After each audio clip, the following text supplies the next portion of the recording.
Welcome, everyone, to the Analytic Mind podcast. Another great episode for you today. I'm joined by Chris Webb. Now, Chris is a bit of a celebrity, I would say, in the Power BI world. Well, to me anyway, because I read a lot of blogs and content created by Chris many years ago, very early on in the Power BI timeline. And so awesome to get you on this particular episode, Chris, and really keen to dive into a lot of your experience, a lot of your thoughts about how Power BI has gone in recent times and where it's going, because I'm sure you're still as excited about it today as you were years ago, just like myself and just like everyone who's probably listening. But yeah, look, why don't I stop there? I'll just throw it to you. You can just give a bit more of a deeper background into what you've done and what you're doing now, and then we can just kick off our discussion. Sure, absolutely. Well, thanks for having me. So I'm Chris. I work at Microsoft these days on the Power BI customer advisory team, helping large customers be successful with Power BI. Taking feedback back to the rest of the product group, generally not shouting, but acting on your behalf, acting as the voice of the customer to the rest of the Power BI development team, so that the product develops the way it should, builds the features that people out in the community really want, and generally acts as a kind of voice of the people. So that's what I do now. Awesome.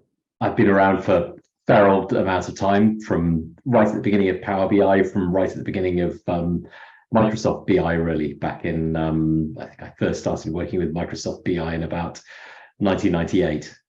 So that's a good amount of time. Obviously, I'm still young, but maybe a bit older and a bit more old school than a lot of people out there in the Power BI community.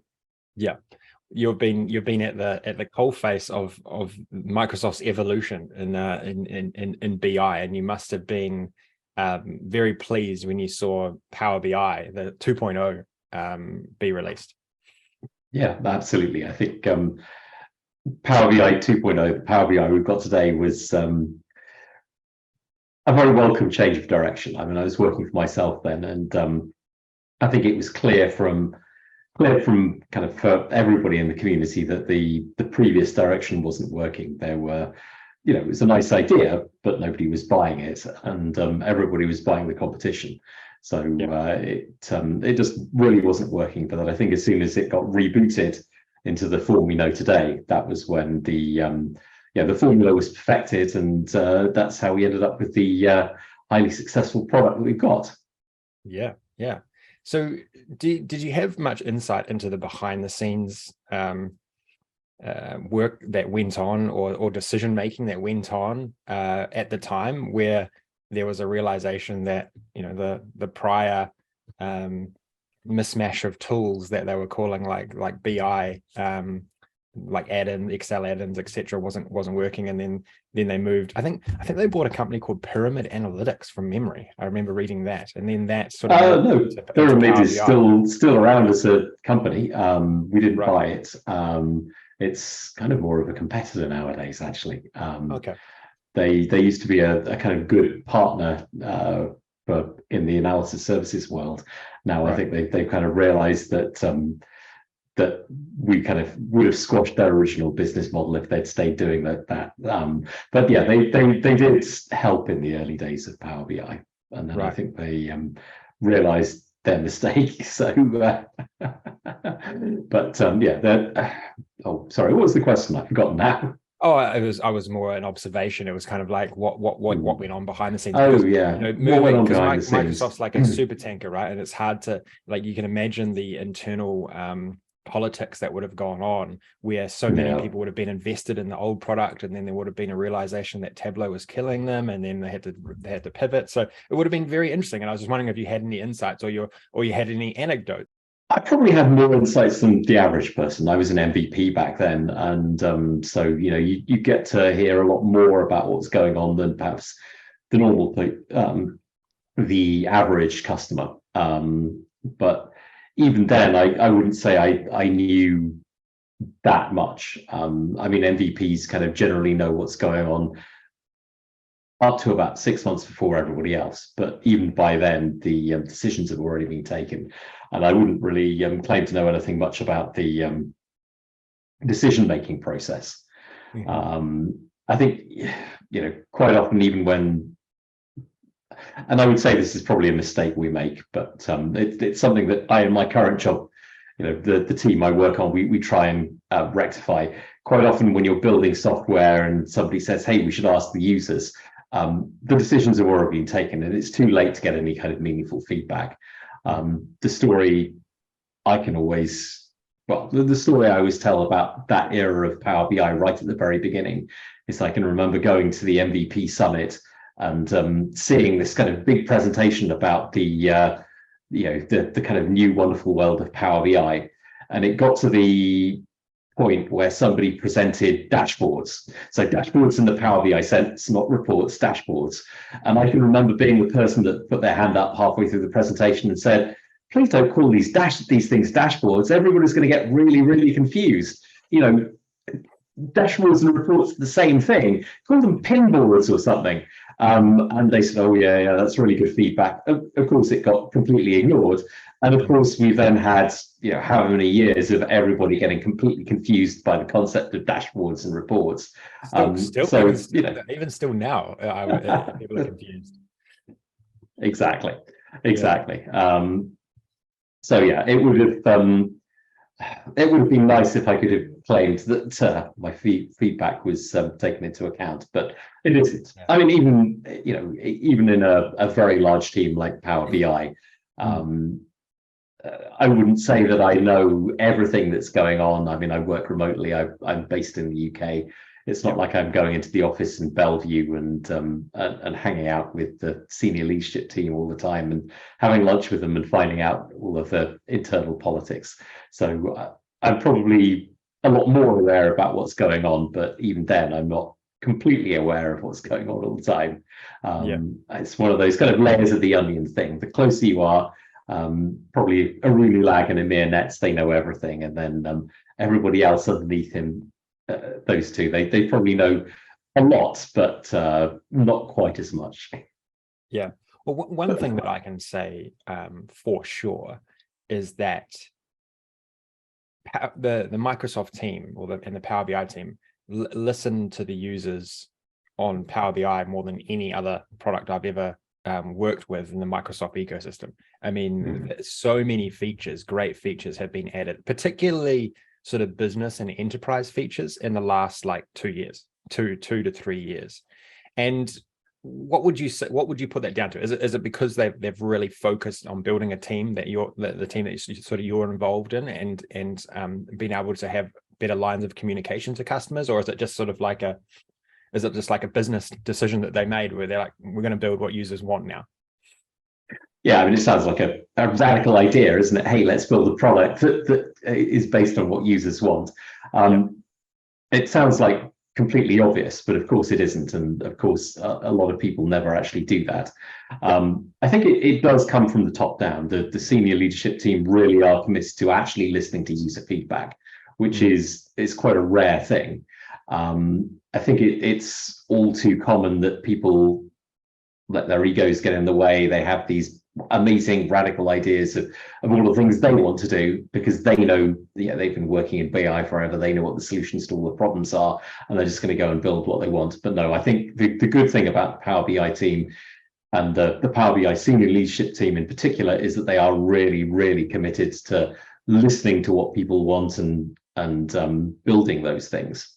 Now, the team I work on is specifically focused on getting feedback from large enterprise customers, the largest Power BI customers. And that means that the feedback we bring is the kind of feedback that those large enterprise customers bring. We don't pretend to be the voice of, all of those really small Power BI customers who want very, very different things in some cases. Now, should we be doing that? Well, I mean, for a fairly small team, it would be pretty hard for us to actually go out and really gauge the opinion of these small customers. And to be honest, the large customers do bring an awful lot of users, and they bring an awful lot of money. So it makes sense to kind of look after those large customers. Obviously, there are other ways we pick up feedback. There's the ideas site, which we do genuinely take very seriously and pick up feedback from, and getting out there in the community and listening to people. So yes, I think it is a cultural thing that we do listen to feedback. We listen to feedback from different areas in different ways. In a way, I think the fact we're out there kind of engaging with people sometimes leads to a bit of frustration, because not everybody gets all of the features they want all the time. And there's always quite a lot of disagreement, and sometimes some person's top of the wish list feature is something that just doesn't feature, doesn't even register for other people. And also, people have different opinions on what the right solution to a problem is. Now, not wishing to get controversial, but there is one particular topic out there in the Power BI community at the moment that is being discussed a lot. A solution to a particular problem, and that's something that is a topic of conversation inside the Power BI team as well. We listen to all of these different things. We follow all of the controversies, everything that happens out there in the community. And yeah, I think the problem statement is pretty clear that we have a phrase that we use on a lot of our internal slide decks for providing feedback, and the phrase is DAX is hard. And DAX is hard. People find DAX hard. DAX is incredibly powerful, but people find DAX incredibly hard, and in a way it's too hard. So we need to find ways of solving that DAX is hard problem. And there are lots of different possible solutions. And it's not always quite as easy as it seems from the outside. Even fairly trivial changes are actually a lot harder than they might seem from the outside, because with us, we've got to not only implement things, we've got to test them really thoroughly. We've got to go through all kinds of localization, accessibility testing, tons and tons of different things. So no change is like a trivial change that we can just put out. And you do have to think through all of the consequences of that change. Is it really going to solve the problem? It might superficially seem to solve the problem, but there could be other side effects that it would cause. So it is incredibly hard to do. I mean, I don't make the call. I mean, my job is just to bring the feedback, but I do have the privilege of working with the people who think about these things, who make the calls. It's interesting to watch them make their decisions, but they've got a very, very tough job. It's really so yeah. No, that's some really good insights there. One thing that there's a couple of things that popped to my mind when you were talking through those thoughts. Is one, I think the enterprise features that have been added are just phenomenal in the last couple of years. So that was one of the biggest issues with Power BI initially, was this proliferation of just reports everywhere, silos everywhere. It wasn't solving the old problems of Excel and data management. And I think the sort of low code way to engineer data, I think has been a phenomenal addition, and is I think really building much stronger foundations around the business intelligence initiatives and organizations. So massive, but can't highlight that enough, how well I think Microsoft have listened there. And even there's even more coming out, with data marts, and I'm almost like, it's almost like data engineering is becoming a low code, a low code thing, which I'm really excited about, because you say DAX is hard, but just like data engineering is, getting data in the right format is hard. Data modeling is hard, you know. So DAX is not the only thing that is hard. Data visualization is hard. And I've always thought, and I'd be keen to get your sort of view on it, is that when you want to create quality, when you want to create something of quality inside of Power BI, you need to get a lot of things right. And DAX becomes exponentially more complicated if you don't do the engineering and modeling part right. So it's kind of like, it's more than just DAX is complicated. It's kind of like, how can you democratize creating quality across the board with Power BI? So interested to get your view on that. Yeah, I mean, you're right. Creating quality is the key. I think that the tricky thing we have to balance is making the tool easy to use and accessible with promoting best practices. You know, I think it's interesting to make the comparison with analysis services multidimensional, where there was a very high barrier to entry. You know, that was the, you know, analysis services multidimensional was the tool I kind of used for the first 10 or so years of my, if not more, of my career. I loved it. I still love it. But it had a very high barrier to entry. And part of that was because you had to get your modeling right before you did anything. You know, you simply couldn't just throw it at any old data. You had to model the data correctly, and you just couldn't do anything unless you did that. Now, that made things easier later on, but it just completely put off a lot of people before they even got started. I think with Power BI, what we want to do is try and, you know, take balance things in a different way. A lot of people who use Power BI just want to point it at a table of data in an Excel file and then not do any calculations at all, just load that data in, build a couple of nice looking visuals, have it refresh every day, and then bingo, that's all you need. And we don't want to put those people off. We don't want to force you to think about star schemas or DAX or all of those other good practices, because that's an investment that a lot of people don't need to make, they never want to make. But the trouble is, in order to get from there to being, you know, to doing the really interesting things with Power BI, you do need to learn about data modeling. You are going to have to learn about DAX. You are going to have to learn about cleaning your data. And, you know, we want to at least make that transition easier. It's never going to be completely easy. I'm sure there would be a lot of other things that we could do to try and make that transition easier. To try and say, hey, you know, have a Clippy type thing pop up and say, hey, did you mean to build a star schema or something like that? But you know, that's the balancing act we have to, you know, we have to pull off. You've got to build something that is easy to use for the casual user and not off-putting, but equally is, you know, an enterprise BI tool used by you know, professional BI developers.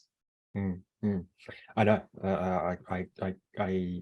I totally agree. I mean, all of there's so many trade-offs that you guys have to make when you're building a product for the masses, isn't it?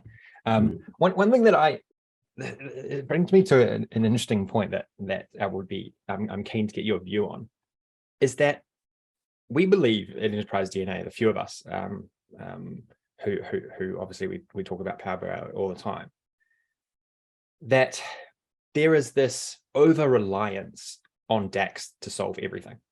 And we believe there's a few reasons for this. But everyone, like, DAX doesn't actually need, like, I truly believe this, that, like, DAX doesn't need to be complicated.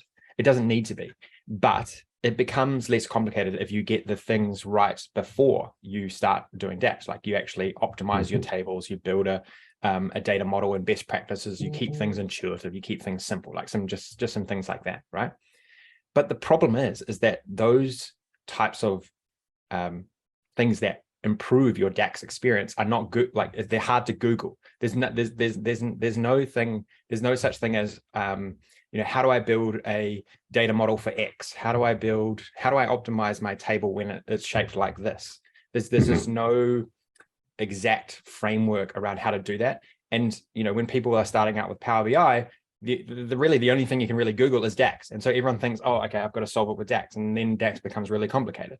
And so this is something that we're trying to switch with the mindset of users. But it's slow because it's like, everyone's out there YouTubing search and Google search, and there's only so many people you can connect with on a webinar and tell them your framework. And so I'm wondering what your thoughts are on that. And is there a solution? I don't know. Is there a solution? Well, if there is, then I think we'd probably buy the company. But DAX is certainly hard. But DAX is the hard problem that everybody knows about. I would say data modeling is equally hard, but it's the problem that nobody realizes exists, or people don't realize that exists. I think data modeling is one of those things that you do take for granted after you've been doing it for a long time, where you can look at some data and you can immediately say, oh, it shouldn't be modeled like that. You try modeling like this.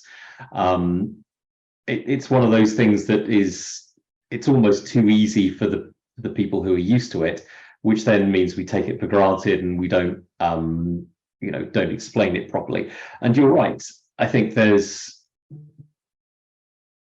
are books out there, and I'm sure there are courses about modeling data that people could go on to practice, but it does tend to be one of those things you have to learn on the job. And it's one of those things you just have to have experience doing to get right. And yeah, absolutely. It is one of those things as well where even a tiny mistake or a kind of a difference of opinion, or maybe modeling one thing in one way rather than another, so not even wrong or right, but just different approaches, could have a radical impact on performance and the way calculations are working. And if you go back to the idea of DAX is hard, it's not just DAX is hard, but it's that combination of DAX and modeling data, because the two go hand in hand. You can't really separate them, as you say. Yes. So I guess it just means that the problem is even harder because it's two things you've got to master rather than one. Yeah, no, that's right. And it's something that we think about a lot. I mean, we're internally trying to think of tools that we can build around what Power BI has that can help with that automation, can help with that simplification. One of the tools we currently have is sort of like a code repository, so you can save all of your code and your formula patterns and then just go copy paste. So I use that extensively. Very rarely do I write out like long patterns of formula. So that's one thing that really helps. It's kind of like quick measures, but just more sort of like customized for yourself, how you like to customize it. So that's one. The other, but again, it's hard to find ways to automate modeling or automate data transformations for users, because every data is different. Like everything's different. Every data's got its own issues. So that's a tough one. That is a tough one. One of the other things though that is also hard is creating good looking reports. This is another thing that it's actually really hard. Like less than 10-15% of users are actually creative, because you've always got to be not only an analyst, but you've got to be a designer as well. And so not everyone has that. So wondering what your thoughts are on that, and if there's much discussion about that within the team. There is absolutely a lot of discussion, and I think we would accept that that's something that we haven't done as well as we should have done in the past. And I think I can speak freely about this because it's beginning to pop up on Twitter and LinkedIn.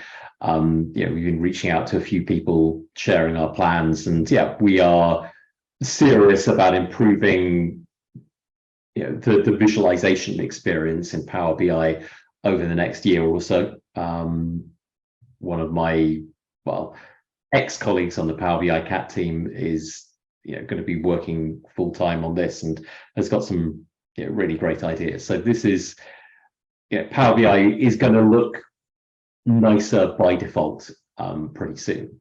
Now this means it's the beginning of a journey, because of course you can have a pie chart that looks nice by default, but it's still a pie chart and maybe not the correct choice of visualization. So there are aesthetic changes, there are kind of functionality changes to build things like, I don't know, I hesitate to say this, but things like measure-driven data labels, and other bits of functionality that would allow people to build better visualizations. But then obviously, yes, there is the issue of like choosing the right visualization for the right scenario. So there are these kind of guides. There's a ton of work that we need to do there. But this is definitely a problem that we are committed to doing better with over the next year or so than we have done in the past. I think everybody would admit that it's been too easy in the past to build an ugly looking Power BI report. And that not only means you've got ugly reports, it's bad commercially for us as a product. We need to do better to have better defaults and better looking visuals just to be able to get more people to engage with Power BI. Yeah, again, I can appreciate how tough it is to accommodate everyone on that. But I think what I've realized is that when you leave everyone just a blank canvas, it sort of, degrades the end product. Like you can do everything right up until the visualization, and then if you've got some blank canvas that you turn into some horrible looking design, it just it's everything you do up to that point is meaningless. And then also when you lack consistency across an organization, where everyone's got their own themes or everyone's got just getting better alignment around that, I think will exponentially improve the just user experience within an organization. So yeah, absolutely. I'm sure you're aware of all these things. I'm not saying anything new. Something that we'd love to have some sort of solution for as well, like be a third-party provider of something like that. One idea we've had as well is that if you really broke down a report as well, there's actually a lot of elements. There's a theme, there's a layout, there's a navigation, there's labeling. So there's actually quite a few elements, right? And it probably isn't up to the software provider to solve all of those. But if you could come in with say some sort of like components where you can mash a lot of components together, maybe that is a solution that could hold some value to a lot of users. Yeah, and I think that's the classic Microsoft solution to the problem, which is not to solve the problem, but to empower the kind of partner ecosystem to build the tools to go out and solve the problem.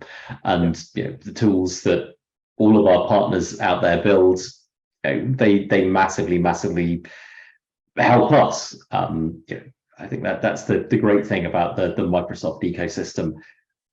We always try to build a platform that other people can build their businesses and their livelihoods on. And external tools and the other things like that in Power BI are a great example of that. People often say, well, why does it have to be that a third party goes and does these things? Well, the reason is, A, as Microsoft, we don't have the resources to go and do everything.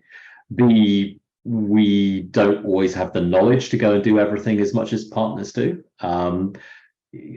The things that you experience out there working with people, that's invaluable experience that gives you ideas for ways to solve the problem that we as people who build the software don't always have.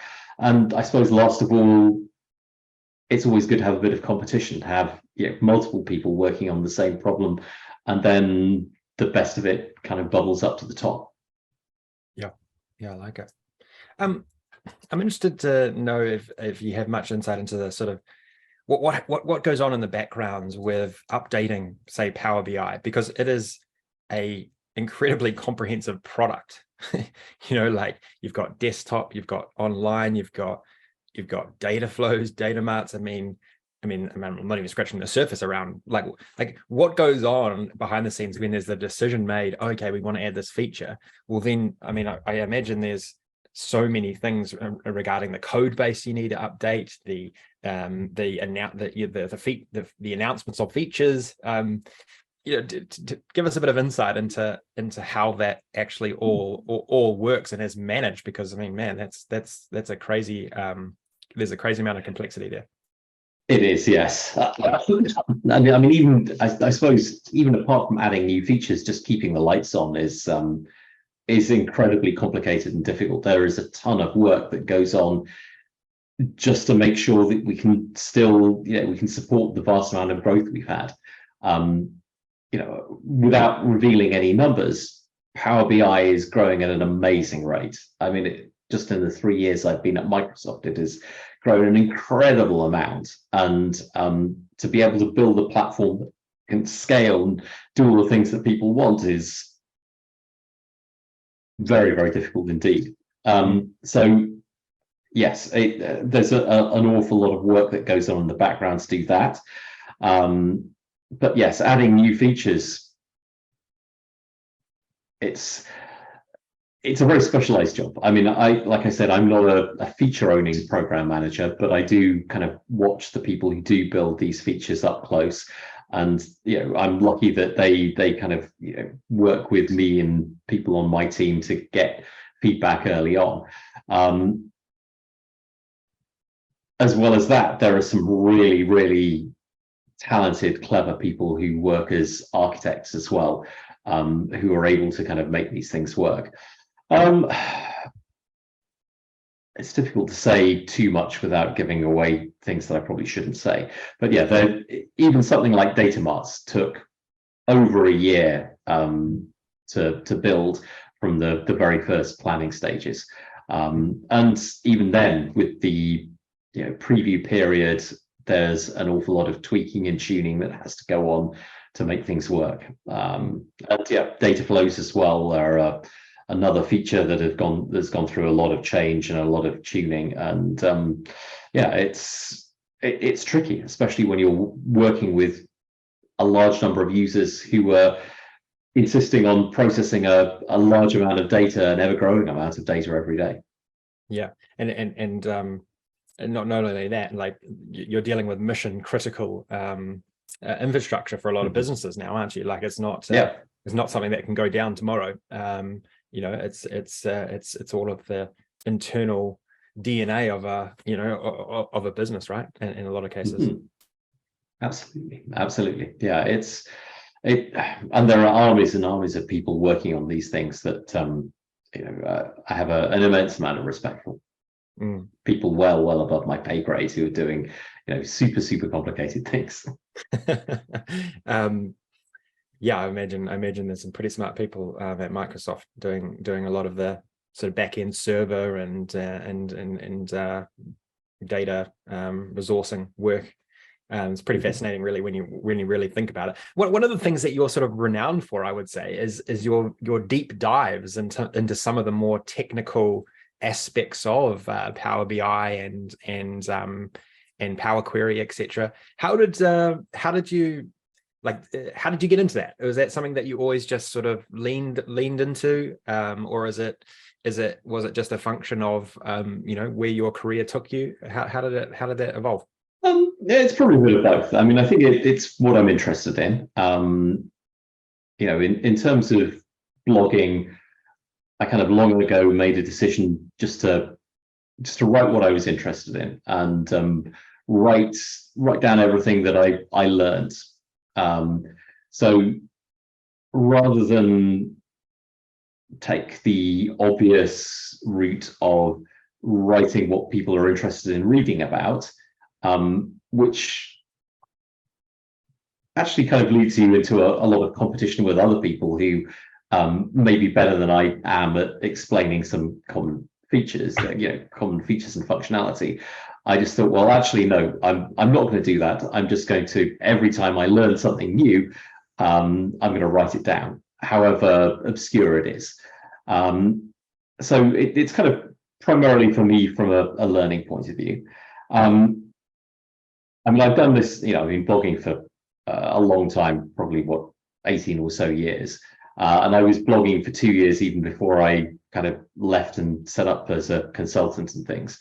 And I think what I found as a kind of self-employed consultant was that actually blogging about the obscure stuff was better for business than blogging about kind of the obvious mass market things. Now, I mean, Yeah. in those days, there were only a handful of people blogging anyway, so it was quite easy to blog about anything you wanted. And also, I suppose right at the very beginning of any technology, even the things that seem kind of completely obvious nowadays were kind of like new and interesting, obscure things. Even the basics of DAX, or years and years ago when I first learned Power Query, I think I wrote the very first blog post on building a date table in Power Query. Now, hundreds of people have written exactly the same blog post after me and done it better. But back then it was like, oh, wow, you can like make a date table out of thin air in Power Query. Let's write this down. And didn't seem like a massively popular idea, but it turned out to be one of those things that was interesting. But yeah, I suppose to get back to the point, from a commercial point of view, and I was selling my services as a consultant. If you're selling training, you want to be the person who's thought of, who can explain the core concepts really well. If you're selling your services as a consultant, you want to be the person who can solve the problems that nobody else can solve. So if you tend to blog about the super obscure things, then if you've got somebody who's got a particular problem and they're out there Googling for this problem and nobody else has written about it apart from me, then they'll say, oh, well, this is the guy we've got to hire. So you might not get much traffic, but it leads to a lot of business, maybe in a way that you wouldn't get consultancy business if you were just the person who is explaining the core concepts the best way. So yeah, I mean, it kind of worked for me. Or something. Yeah, exactly. So it kind of worked for me when I was working as a consultant. And then I suppose when I joined Microsoft, you get access to so much more interesting information that, in my job, we kind of have to deal with the kind of super complex, difficult problems anyway. So you tend to work on just difficult problems, and then you've got access to the people who really know the answers. So that's when I kind of learn most things. If I'm working on a difficult problem, and then I can go to someone like Jeffrey Wang or Akshay Mirchandani or Marius Dimitru or Kurt Hagenlocker, the people, the super clever people who really know the innards of the analysis services engine or Power Query or whatever. And I can say, oh, well, I've got this really difficult problem. And then 5 minutes later, there'll be this email back saying, oh, yeah, you need to do da-da-da. And it's like, oh, wow, yeah, wow, that's really amazing. That's really insightful. And I learn something. And then I think, oh, wow, this needs a bigger audience. So I write about it. So, yeah, that's kind of where I am now, where the things that I write about, the things that I find out, because I'm in a really privileged position, because I can pick the brains of the people who really absolutely know these things. Yeah. No, I can imagine. One thing I've been amazed about is the Power Platform, how the Power Platform has emerged in recent years. Keen to get your thoughts on that, the ecosystem. I like to think of it as the ecosystem being built around Power BI, because I see Power BI. I think maybe this was even a Microsoft term. It's like the tip of the spear, and then everything else sort of like goes in around it. And I've been amazed. I've been absolutely amazed at how transformative the whole Power Platform can be if you harness it well. And so keen to get your view, and maybe what the wider, if you have any insight into the wider strategy around what's going on with Power Platform with Power BI. Well, I mean, let me pick up on the last thing you said. It's, I think, a very common misconception that there is some hidden genius working somewhere inside Microsoft who coordinates absolutely everything. There are people who coordinate things, but I wouldn't say there's always a single kind of hidden genius with a master plan that you're not aware of. We're only human, and stuff just happens. I suppose the other thing to say about Power BI and the Power Platform is that Power BI is in a very interesting position relative to the Power Platform. in that from an organizational point of view, it's not in the same part of the organization as the rest of the Power Platform. And we are kind of like pulled on one side by the Power Platform, but pulled on the other by the Azure Data Platform. So we kind of sit somewhere in between. And yeah, we certainly see opportunity with the Power Platform, but we also see opportunity with the Azure Data Platform as well. So yes, I mean, I would say there's definitely a great story with the Power Platform, with all of the different parts of it, of Power Automate, Power Apps, Power BI, all serving the same type of user. But at the same time, also, we're out there kind of flirting with the Azure Data Platform and the data professionals and the data engineers as well. So again, it's kind of like, it's like Power BI having to service the kind of self-service users and the corporate BI developers. You know, we're also having to service the Power Platform people and the Azure Data Platform people as well. Right. Yeah. So okay. So there's the internal sort of I'd hate to call it bureaucracy, but there's the internal direction. You're being pulled in actually many different directions, rather than Power Platform being this one central strategy that is pulling everyone else along, which makes sense because Azure is obviously a much larger business, I presume, than say like Power Platform is, just by function of who you're dealing with, the customers that you have, etc. Yeah, and that's not to say that we want to commit completely to one or the other. It's just that we do have those kind of competing demands.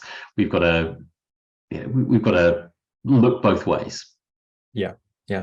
What are some of the things that really excite you about the future in this space with Power BI and what goes around, or the ecosystem around it? The things that really excite me are the things I can't possibly talk about. Well, it's not so much like what features coming out, because I know there's going to be a lot of great features, but is there?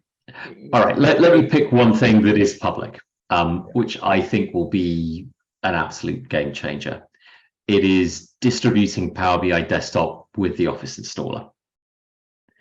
If the aim of Power BI is to become the Excel of BI and reporting, the easiest way to do that is to get Power BI into the hands of as many people as possible, and just simply distributing it with Office is going to be the way to do it. To have everybody have Power BI Desktop, everybody who's got Office have Power BI Desktop. It's better than any advertising. It's just there. People will kind of think, oh, what's this icon? They'll open it up and then they'll start playing with it. Yeah, well, that's Microsoft's like one of their biggest competitive advantages, right? Is their distribution, their ownership of your desktop computer. So yeah, I mean, the more that icon shows up, the better it is for. I would say it's better for everyone globally, because they'll graduate from Excel into a better tool, but also for all those who are in the working in and around the space. I would guess. Yeah, and I wouldn't say Power BI is a better tool than Excel. Not to kind of tell you off or anything. It's just that I recently got told off by somebody I know for being snobbish about Excel, which I had no intention of doing. I would say it's a complementary tool for Excel, and I would say that if you're looking at kind of percentages and the number of users, where we want to get to is the vast majority of Power BI users being your classic Excel user. Maybe there will be 1 or 2% of Power BI users who are those kind of enterprise BI developers, the kind of people who might view this podcast. But where we really want to get to with Power BI is to have like the vast majority of Power BI users be the kind of people who don't care about Power BI, who just use it, who it's just there. In the same way that the vast majority of people who use Excel have never bought an Excel book, who maybe occasionally look for, the solution to an Excel problem, but wouldn't ever kind of subscribe to an Excel channel on YouTube.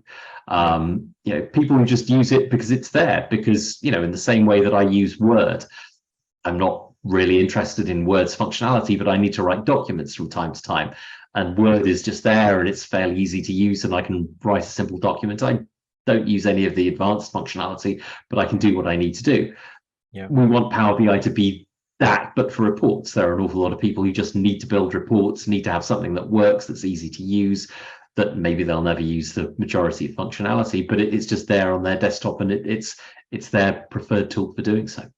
Yeah, it's so interesting to say that. Like it's really the lens. I'm leaning too much on the lens that I see the world as, like I see things in the BI space. But I get your point. Like, if you just look at the guesstimates around numbers, I mean, there's still many times more users of Excel than there is of Power BI, right? Like, I mean, you probably can't share the numbers, but the guesstimates that I have in my mind are, okay, there's maybe 300 million Excel users around the world. I mean, Power BI is probably, my guess is like under 25 million, maybe even less than that. So there's so much room to grow. I mean, there's just so much runway around absolutely how much Power BI can grow, how much Power Apps can grow. And these, but I guess the other reason why I have that sort of view on Power BI versus Excel is because I was a big Excel user. Like, I was a huge Excel user, could do VBA, could do everything. And then as soon as I started using Power BI, I've literally never gone back to Excel other than just like a data management tool. So, I know that my view is kind of skewed a little bit because of that, but it just shows you, like, if that can happen to a lot of Excel users historically, like, it's going to happen to a lot more going forward, right? Yeah, absolutely. And to go back to what I was saying about the Power Platform as well, Power BI is also kind of attracted towards the office center of gravity.